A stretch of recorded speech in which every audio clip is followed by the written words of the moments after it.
This video, we're going to be exploring one of the most important aspects of the game, especially at a high level. A very, very easy trap to fall into. You've heard the term before, I'm sure. Overstaying. I have two analogies I've been working on that I want to share with you guys this video. One's a chess analogy, and then the other is from a scene from one of my favorite movies, 300. Let's first take a look at the example here. This is Will, 1100 LP on the North American Challenger ladder. Let's take a look at the situation first, and then let's sort of describe everything that's going on here. And again, let's try and relate this to, we can relate this to many, many situations. Let's take a look. So we've got Will here looking to make a play bot. He knows the enemy team's going to collapse on this, but he's very confident in Galio being very behind him. And Rise has TP here. So it's sort of like baiting them into this fight in a way, which is pretty good. Alright, so then they make the play here. Rise comes in. They make the play. They kill Lucian. Great stuff. Alright, so he's got Herald. Will has Herald here. It's 10 minutes, 40 seconds in the game. You know, we've just killed Lucian. He's dead. 20 seconds. He does have TP. And we're looking to commit to this tower. And, you know, using Herald here. I did talk about Herald, Rift Herald theory in one of my recent videos. We're doing a great job here, you know. We're looking to get it down to 2.5 plates before we Herald to look to break this tower.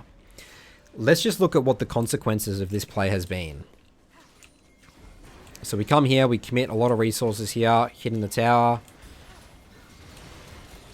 Enemy team collapses, enemy team TPs, Lucian TPs as well. And then we suddenly turned into what looked like an advantage to now an absolute catastrophe. 3 people die and the enemy team takes Dragon. And even more people die, just death after death after death. Alright, so it's very easy to get baited into this. I mean, again, this is 1100 LP on the North American Challenger ladder. You can always just get into the mindset, it's like, oh, we've got to win, you know, we've killed Lucian. Alright, come on, guys. You know, we can break this mid tower. Look at the timing. Look at how many resources we need to invest into this. The key thing with what overstaying is, it's thinking about, okay, they've died, but when are they going to get back on the map? When is the enemy team going to be able to take a move? So the first analogy here I have to use to describe this is a chess turn analogy. So if you think about it here, so we've got a lead in this game. We're ahead. We've made our turn. Our turn here was to make this play. Okay? And what we're trying to do here is essentially not respecting the enemy team's turn, and we're trying to like put in an extra turn here. We're trying to make 2 plays in, you know, for the price of 1, which always, usually, most of the time, sometimes you can do this in League, but most of the time it goes bad. For example, this situation here. We've spent so much time, so much resources. The enemy team can set up a beautiful flank.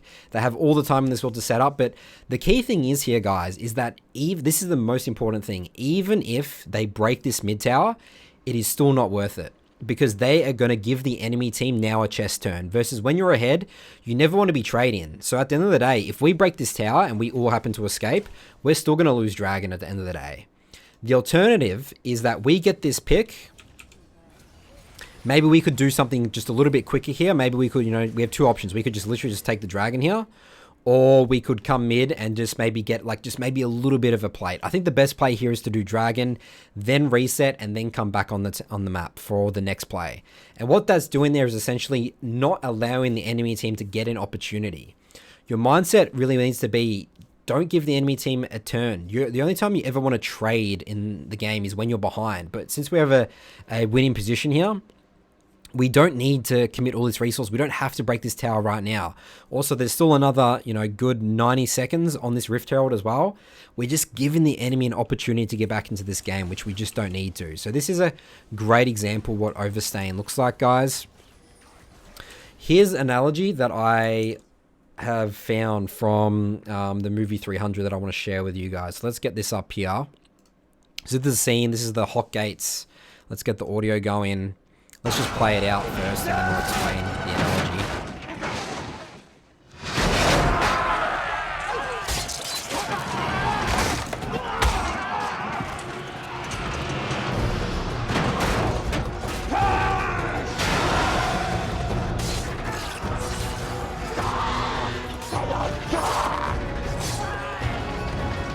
Alright, so that's it right there, guys. So Think about how the Spartans are fighting here, guys. So what they're doing here, they're making the aggressive move. They're making their play here. You know, this guy's, you know, going out there, and then the shields come down. And they've made the aggressive play. Now they're on the defense. And then they're going to make that push again. And then they're going to go back on the defense. So it's sort of just a rinse and repeat of that. Like in League of Legends, you're sort of thinking one play, reset. One play, reset. That's best case scenario. Sometimes, you know, solo queue gets chaotic, but especially in the mid game, you know, you might see overstays for Baron, all that sort of stuff. Sometimes you overreach. I guess, like, let's say if this guy was fighting here, let's say if they didn't put the shields down and they just kept on fighting, they're making themselves vulnerable. But you just want to keep those, like, that play, then shields down, and that's the reset. When the shields come down, that's the thinking about. Everyone, spend your gold, get as strong as possible, get off the map, get out of vision, go into safety, and then come back on the map, and then make the play again. So, yeah, there's this analogy, and then obviously the chess turn. It's like, it's my turn, it's their turn. Sometimes we can, when we're ahead, we want to make sure the enemy team isn't getting an opportunity. They're getting no turn. We're sort of like cheating the game of chess in a way.